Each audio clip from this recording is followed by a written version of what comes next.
ধন্যবাদ জানাই মাননীয় মন্ত্রীকে। এবারে পশ্চিমবঙ্গের মাননীয় মুখ্যমন্ত্রী শ্রীমতী মমতা ব্যানার্জিকে অনুরোধ জানাবো তার বক্তব্য রাখার জন্য। अब हम स्वागत करना चाहेंगे माननीय मुख्यमंत्री ममता बनर्जी का मंच पर।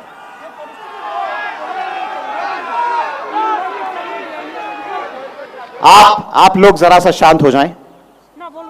आप लोग जरा शांत हो जाएं और इस पावन अवसर पर श्रीमती ममता बनर्जी को मौका दीजिए कुछ शब्द कहने का। नहीं, मेरे को तो लगता है कि गवर्नमेंट का प्रोग्राम का कोई डिग्निटी होना चाहिए। एक गवर्नमेंट का प्रोग्राम है, कोई पॉलिटिकल पार्टी का प्रोग्राम नहीं है, और पॉलिटिकल पार्टी का और गवर्नमेंट का पब्लिक का प्रोग्राम है। मैं तो आभारी हूँ प्रधानमंत्री जी का, कल्चरल मिनिस्ट्री का, कि आप लोगों ने कोलकाता में प्रोग्राम बनाया, लेकिन किसी को आमंत्रण करके, निमंत्रित करके उसको बेइज्जत करना ये आपको शोभा नहीं देता है। मैं फिर आप लोगों को कहेंगे, यही on protest of that I am not telling anything. জয় হিন্দ, জয় বাংলা।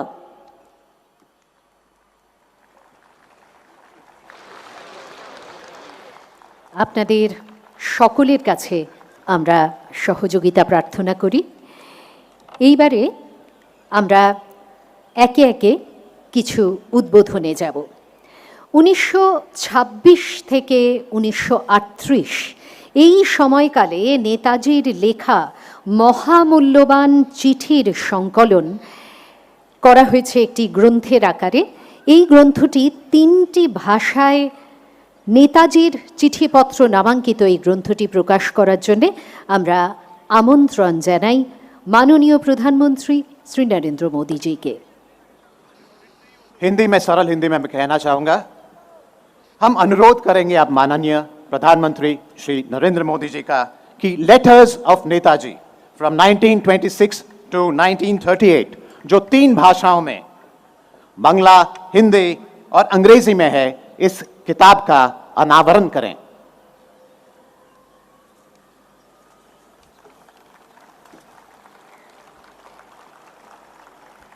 এই গ্রন্থের আনুষ্ঠানিক প্রকাশের মুহূর্তটিকে আমরা করতালি দিয়ে চিহ্নিত করলাম।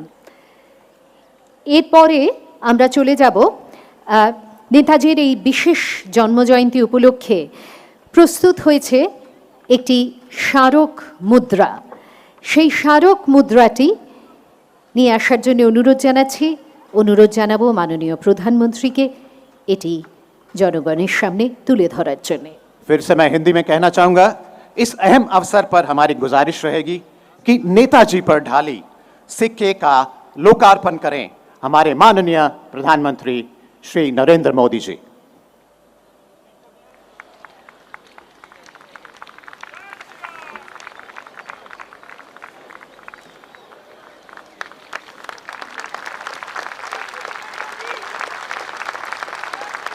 প্রকাশিত হলো এই স্মারক মুদ্রা।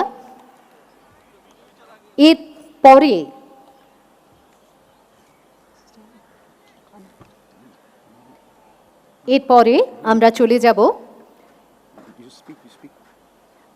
আরেকটি মুদ্রা প্রকাশ করা হচ্ছে, এবং এছাড়াও এই 125তম জয়ন্তী উপলক্ষে একটি বিশেষ ডাক টিকিট প্রস্তুত করা হয়েছে। সেটির প্রকাশের জন্যে আমরা এবারে আবারও অনুরোধ জানাবো মাননীয় প্রধানমন্ত্রী শ্রী নরেন্দ্র মোদীজিকে। 125वें जयंती पर नेताजी पर प्रकाशित स्मारक डाक टिकट जारी किया जा रहा है हमारे माननीय प्रधानमंत्री श्री नरेंद्र मोदी जी द्वारा।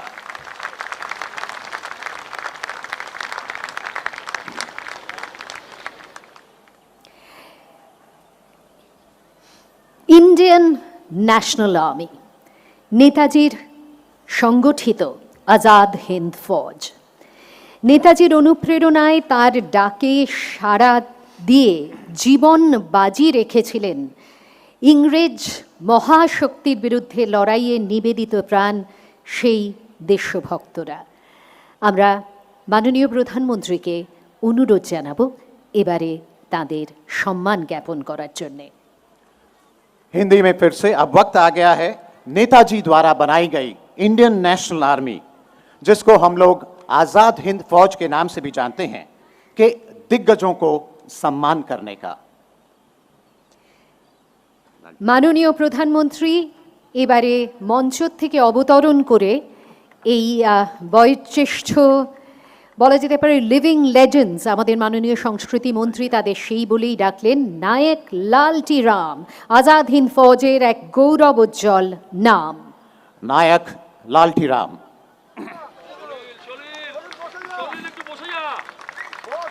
উত্তরীয় পরিয়ে দিচ্ছেন শাল নায়ক লালটি রামকে।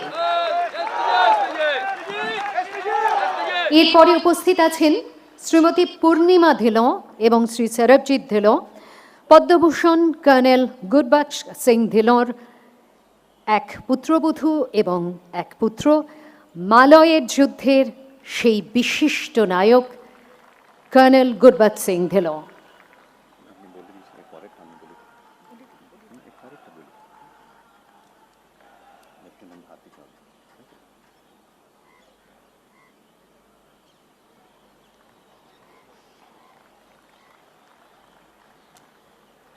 अब बारी है लेफ्टिनेंट भारती चौधरी, जिनका विवाह के पहले उपनाम था लेफ्टिनेंट आशा सहाय। वो रानी ऑफ झांसी रेजिमेंट से थी। ঝাঁসির বাহিনীর আশা ডক্টর বি.এন. পান্ডে, আইএনের আরেক পরাক্রমী সেনানী।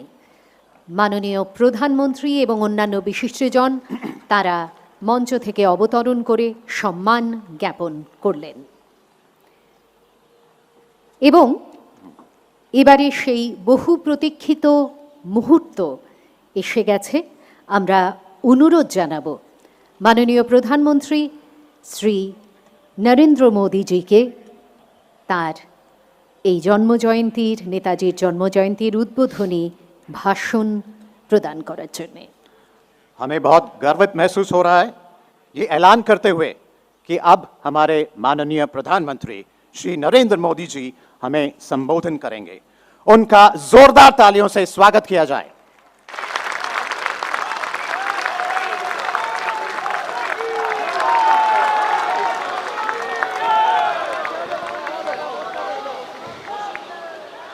जय हिंद, जय हिंद, जय हिंद। मंच पर विराजमान पश्चिम बंगाल के राज्यपाल श्रीमान जगदीप धनखड़ जी, पश्चिम बंगाल की मुख्यमंत्री बहन ममता बनर्जी जी, मंत्रिमंडल में मेरे सहयोगी श्री प्रहलाद पटेल, श्री बाबुल सुप्रियो जी, नेताजी सुभाष बोस के निकट संबंधीजन, भारत का गौरव बढ़ाने वाली आजाद हिंद फौज के जांबाज सदस्य, उनके परिजन, यहाँ उपस्थित कला और साहित्य जगत के दिग्गज और बंगाल की इस महान धरती के मेरे भाई और बहनों, आज कोलकाता में आना मेरे लिए बहुत भावुक कर देने वाला क्षण है। बचपन से जब भी ये नाम सुना, नेताजी सुभाष चंद्र बोस, मैं किसी भी स्थिति में रहा, परिस्थिति में रहा, ये नाम कान में पड़ते ही एक नई ऊर्जा से भर गया। इतना विराट व्यक्तित्व की उनकी व्याख्या के लिए शब्द कम पड़ जाए। इतनी दूर की दृष्टि कि वहां तक देखने के लिए अनेकों जन्म लेने पड़ जाए, विकट से विकट परिस्थिति में भी इतना हौसला, इतना साहस कि दुनिया की बड़ी से बड़ी चुनौती ठहर न पाए। मैं आज नेताजी सुभाष चंद्र बोस के चरणों में अपना शीश झुकाता हूं, उन्हें नमन करता हूं और नमन करता हूं उस मां को, प्रभा देवी जी को, जिन्होंने नेताजी को जन्म दिया। आज उस पवित्र दिन को 125 वर्ष हो रहे हैं।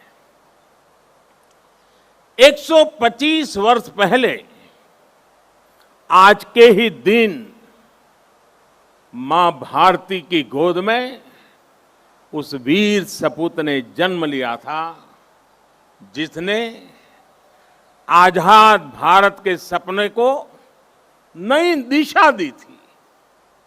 आज के ही दिन गुलामी के अंधेरे में वो चेतना फूटी थी, जिसने दुनिया की सबसे बड़ी सत्ता के सामने खड़े होकर कहा था, मैं तुमसे आजादी मांगूंगा नहीं, आजादी छीन लूंगा।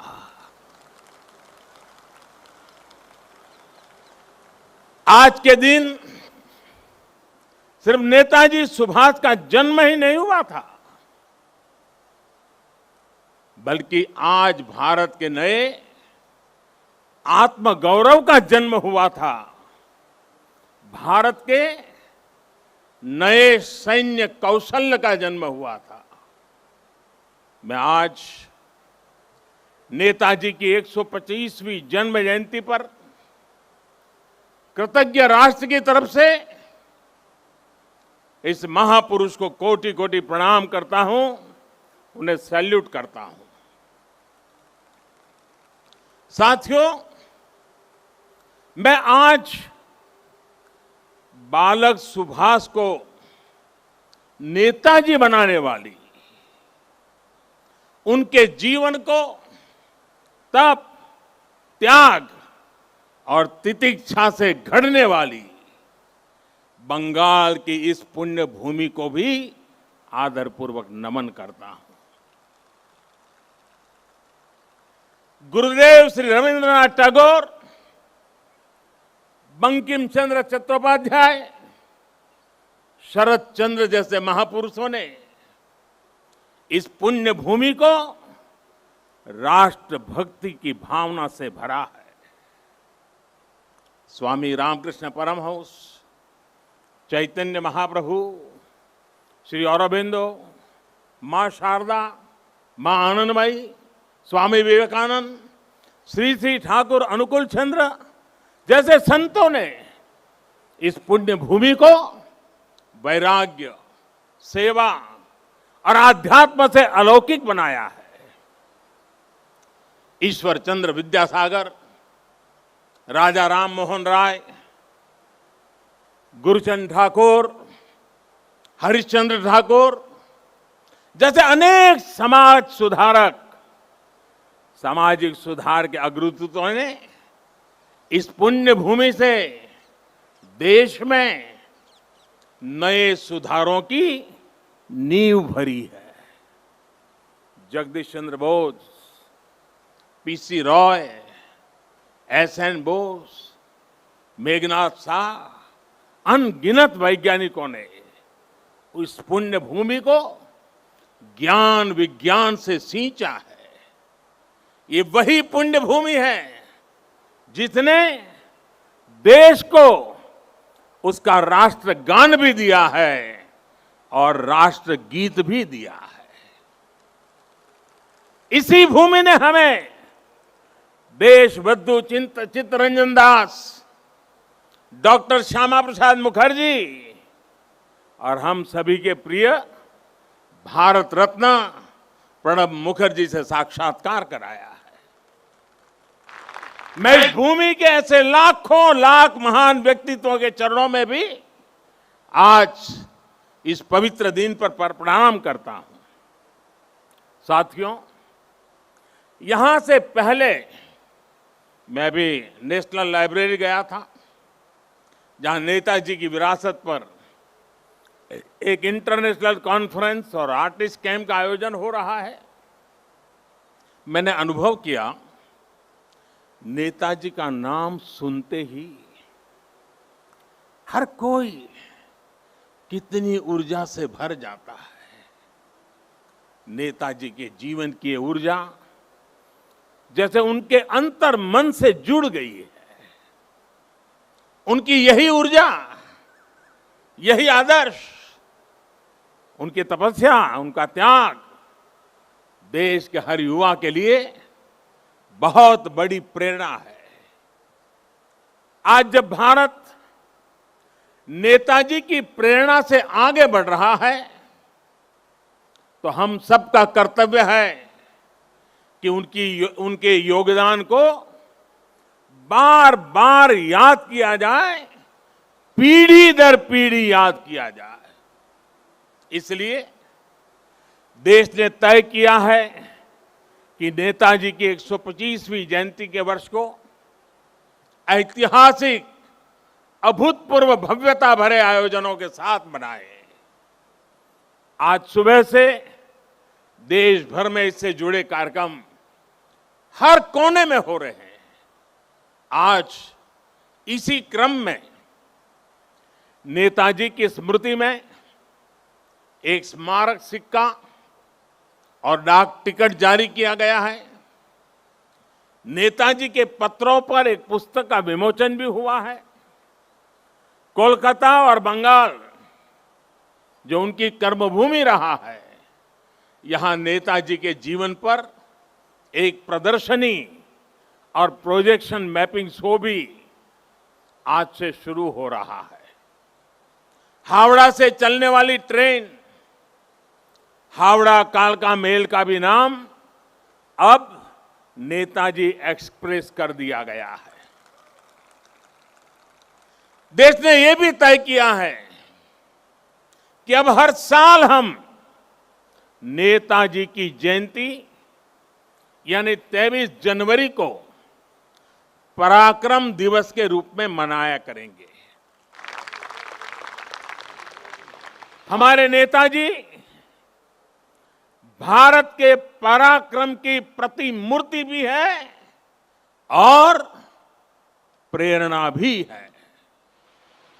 आज जब इस वर्ष देश अपनी आजादी के 75 वर्ष में प्रवेश करने वाला है, जब देश आत्मनिर्भर भारत के संकल्प के साथ आगे बढ़ रहा है, तब नेताजी का जीवन, उनका हर कार्य, उनका हर फैसला हम सभी के लिए बहुत बड़ी प्रेरणा है। उनके जैसे फौलादी इरादों वाले व्यक्तित्व के लिए असंभव कुछ भी नहीं था। उन्होंने विदेश में जाकर देश से बाहर रहने वाले भारतीयों की चेतना को झकझोरा। उन्होंने आजादी के लिए आजाद हिंद फौज को मजबूत किया। उन्होंने पूरे देश से हर जाति, पंथ, हर क्षेत्र के लोगों को देश का सैनिक बनाया। उस दौर में जब दुनिया महिलाओं के सामान्य अधिकारों पर ही चर्चा कर रही थी, नेताजी ने रानी झांसी रेजिमेंट बनाकर महिलाओं को अपने साथ जोड़ा। उन्होंने फौज के सैनिकों को आधुनिक युद्ध के लिए ट्रेनिंग दी। उन्हें देश के लिए जीने का जज्बा दिया, देश के लिए मरने का मकसद दिया। नेताजी ने कहा था, भारत डाक छे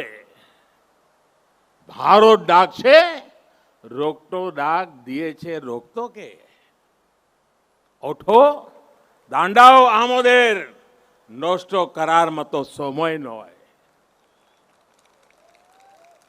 अर्थात भारत बुला रहा है, रक्त रक्त को आवाज दे रहा है, उठो, हमारे पास अब गंवाने के लिए समय नहीं है।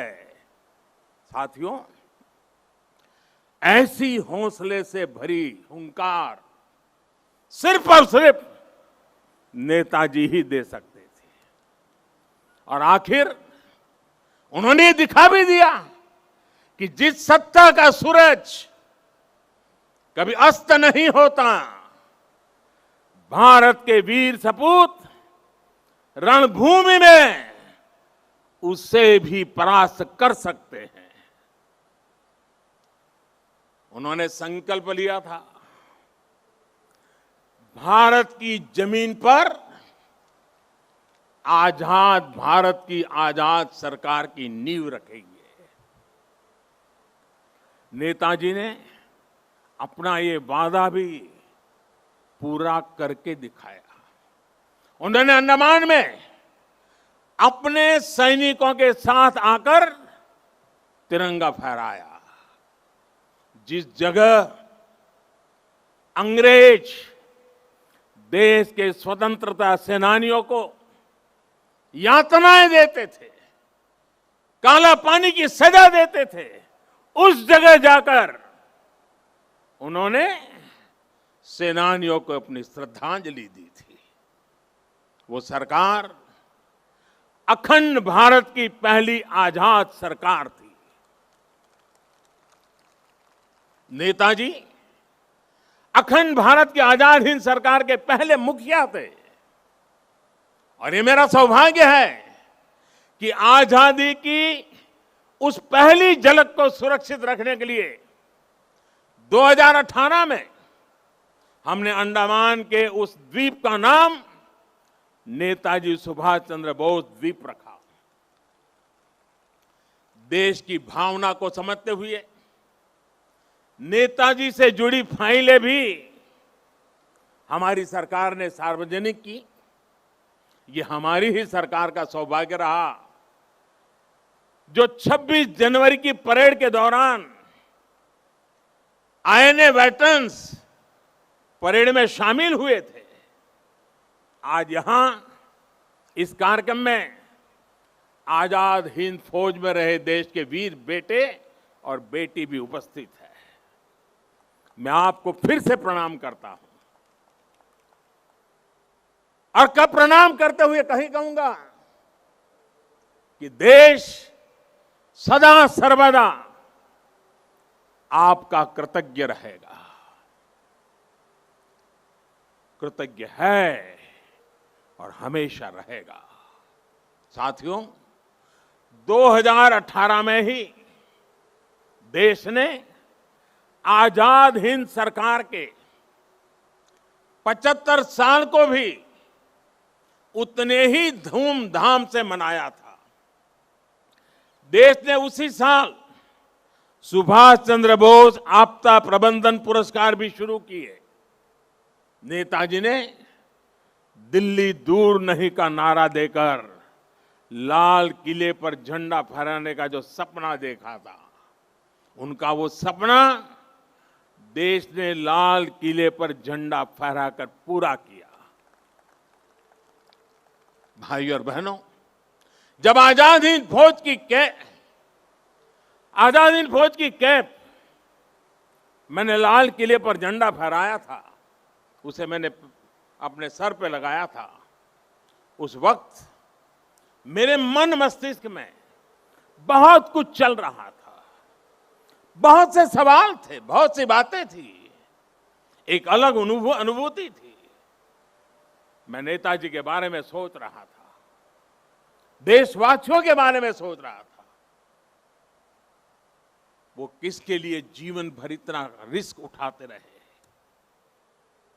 जवाब यही है, हमारे और आपके लिए। वो कई दिनों तक आमरण अनशन किसके लिए करते रहे? आपके और हमारे लिए। वो महीनों तक किसके लिए जेल की कोठरी में सजा भुगतते रहे, आपके और हमारे लिए। कौन ऐसा होगा जिसके जीवन के पीछे इतनी बड़ी अंग्रेजी हुकूमत लगी हो, वो जान हथेली पर रखकर फरार हो जाए। हफ्तों हफ्तों तक वो काबुल की सड़कों पर अपना जीवन दांव पर लगाकर एक एम्बेसी से दूसरी से चक्कर काट लगाता रहे। किसके लिए? हमारे और आपके लिए।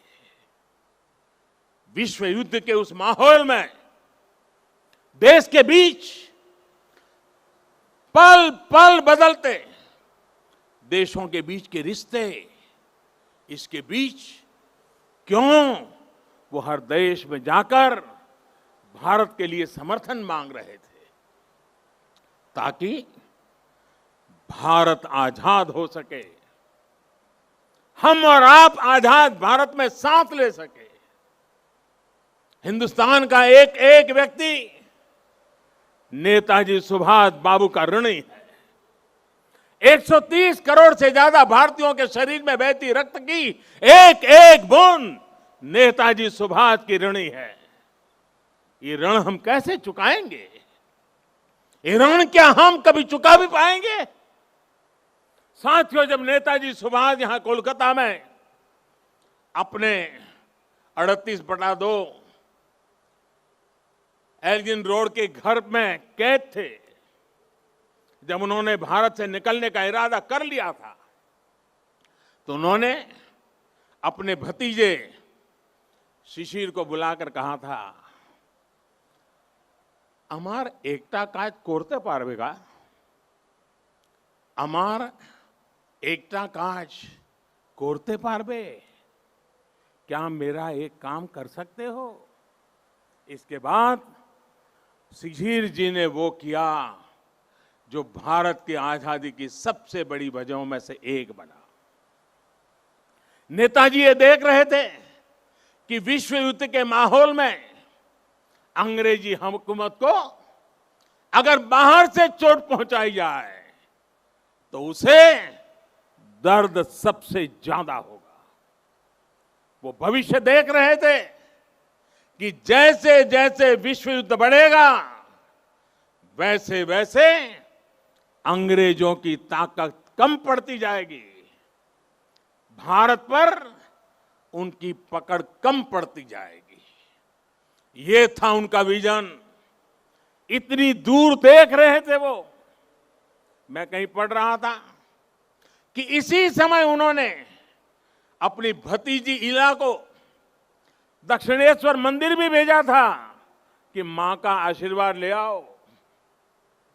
वो देश से तुरंत बाहर निकलना चाहते थे। देश के बाहर जो भारत समर्थक शक्तियां हैं, उन्हें एकजुट करना चाहते थे। इसलिए उन्होंने युवा शिशिर से कहा था, अमार एकता काज कोरते पारबे, क्या मेरा एक काम कर सकते हो? साथियों, आज हर भारतीय अपने दिल पर हाथ रखे, नेताजी सुभाष बाबू को महसूस करे, तो उसे फिर से ये सवाल सुनाई देगा, अमार एकता काज कोरते पारबे, क्या मेरा एक काम कर सकते हो? ये काम, ये काज, ये लक्ष्य आज भारत को आत्मनिर्भर बनाने का है।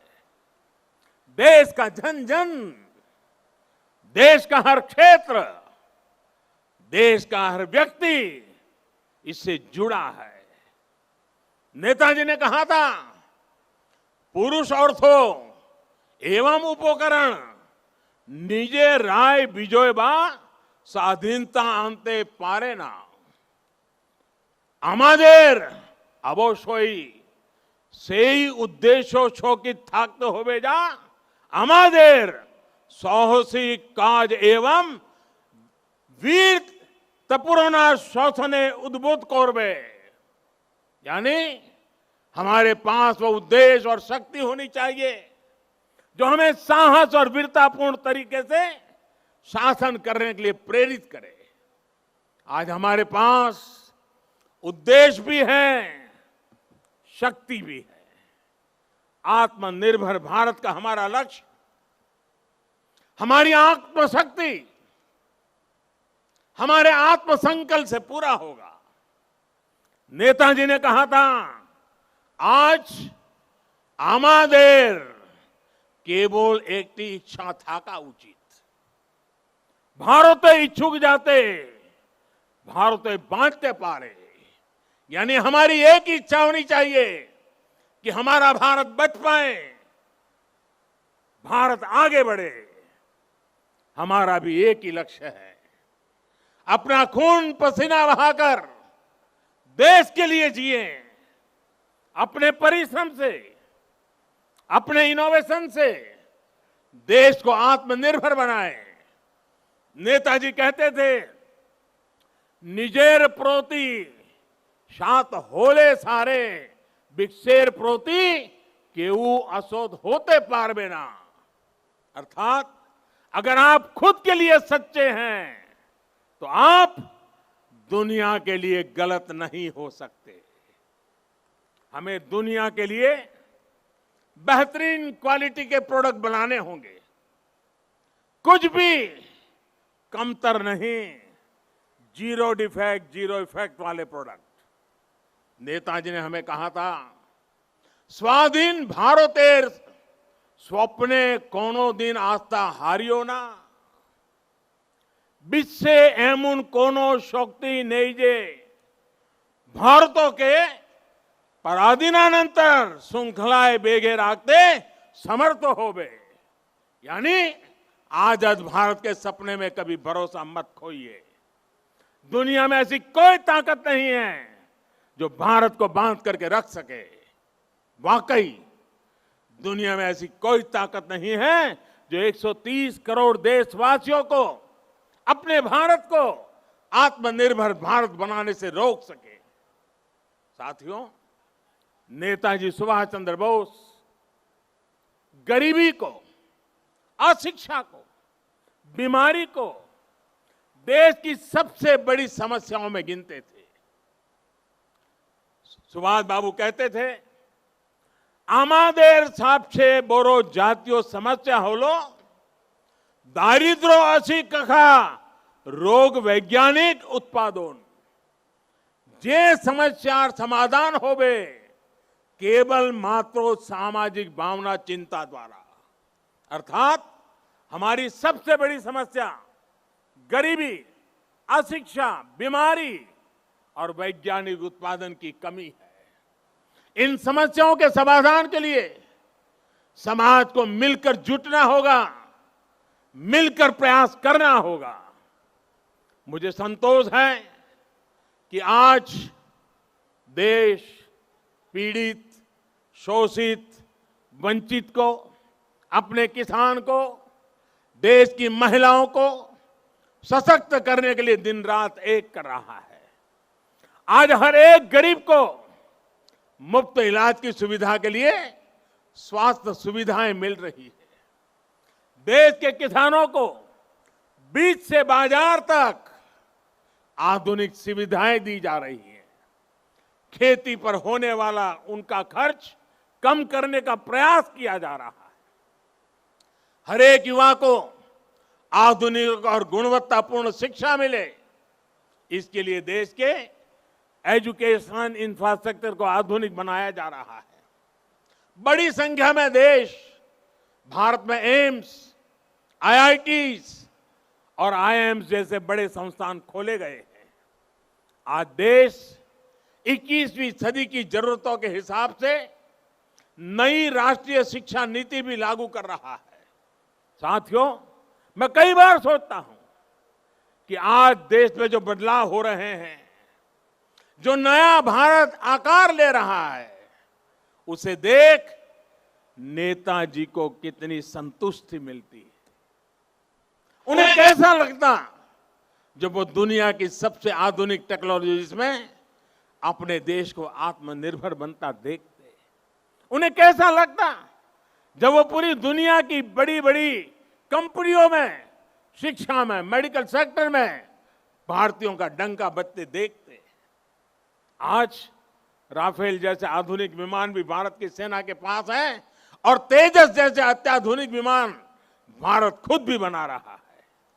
जब वो देखते कि आज उनके देश की सेना इतनी ताकतवर है, उसे वैसे ही आधुनिक हथियार मिल रहे हैं जो वो चाहते थे, तो उन्हें कैसा लगता।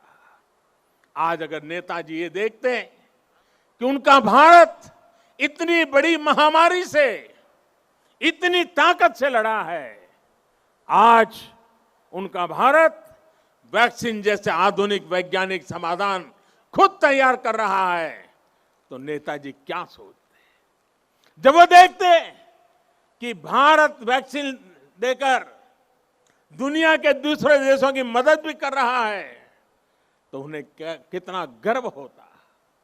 नेताजी जिस स्वरूप में हमें देख रहे हैं, हमें आशीर्वाद दे रहे हैं, अपना स्नेह दे रहे हैं, जिस सशक्त भारत की उन्होंने कल्पना की थी, आज LAC से लेकर के LOC तक भारत का यही अवतार दुनिया देख रही है। जहां कहीं से भी भारत की संप्रभुता को चुनौती देने की कोशिश की गई, भारत आज मुंह तोड़ जवाब दे रहा है। साथियों, नेताजी के बारे में बोलने के लिए इतना कुछ है कि बात करते करते रातों की रातों बीत जाए। नेताजी जैसे महान व्यक्तित्वों के जीवन से हम सबको और खासकर युवाओं को बहुत कुछ सीखने को मिलता है। लेकिन एक और बात जो मुझे बहुत प्रभावित करती है, वो है अपने लक्ष्य के लिए अनवरत प्रयास।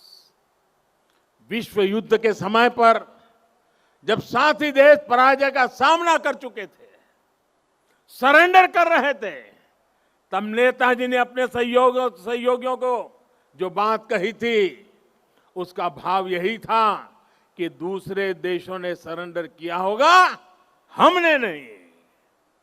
अपने संकल्पों को सिद्धि तक ले जाने की उनकी क्षमता अद्वितीय थी।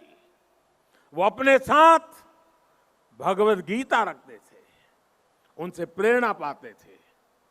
अगर वो किसी काम के लिए एक बार आश्वस्त हो जाते थे, तो उसे पूरा करने के लिए किसी भी सीमा तक प्रयास करते थे। उन्होंने हमें ये बात सिखाई है कि अगर कोई विचार बहुत सरल नहीं है, साधारण नहीं है, अगर इसमें कठिनाइयां भी है, तो भी कुछ नया करने से डरना नहीं चाहिए। अगर आप किसी चीज में भरोसा करते हैं, तो आपको उसे प्रारंभ करने का साहस दिखाना ही चाहिए।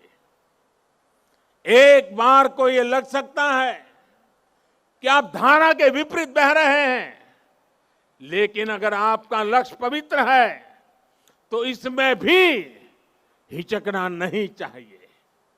उन्होंने ये करके दिखाया कि आप अगर अपने दूरगामी लक्ष्यों के लिए समर्पित है, तो सफलता आपको मिलनी ही मिलनी है। साथियों, नेताजी सुभाष आत्मनिर्भर भारत के सपने के साथ ही सोनार बांग्ला की भी सबसे बड़ी प्रेरणा है। जो भूमिका नेताजी ने देश की आजादी में निभाई थी, आज वही भूमिका पश्चिम बंगाल को आत्मनिर्भर भारत अभियान में निभानी है। आत्मनिर्भर भारत अभियान का नेतृत्व आत्मनिर्भर बंगाल और सोनार बांग्ला को भी करना है। बंगाल आगे आए, अपने गौरव को और बढ़ाए, देश के गौरव को और बढ़ाए। नेताजी की तरह ही हमें भी अपने संकल्पों की प्राप्ति तक अब रुकना नहीं है। आप सभी अपने प्रयासों में, संकल्पों में सफल हो, इन्हीं शुभकामनाओं के साथ आज के इस पवित्र दिवस पर, इस पवित्र धरती पर आकर के आप सबके आशीर्वाद लेकर के नेताजी के सपनों को पूरा करने का हम संकल्प करके आगे बढ़े। इसी एक भावना के साथ मैं आप सबका बहुत बहुत धन्यवाद करता हूं। जय हिंद, जय हिंद, जय हिंद। बहुत बहुत धन्यवाद। ধন্যবাদ জানাই মাননীয় প্রধানমন্ত্রী শ্রী নরেন্দ্র মোদীজিকে। এবারে অনুরোধ তাকে এবং মঞ্চে উপস্থিত বিশিষ্টজনকে তারা মঞ্চ থেকে অবতরণ করে যদি আসন গ্রহণ করেন, কেননা এখন আমরা চলে যাব প্রজেকশন ম্যাপিংয়ে। আরেকবার আমরা ধন্যবাদ জানাই মাননীয় প্রধানমন্ত্রীকে। অন্যান্য বিশিষ্ট জনেদের কাছে অনুরোধ তারা মঞ্চ থেকে অবতরণ করে আসন গ্রহণ করুন।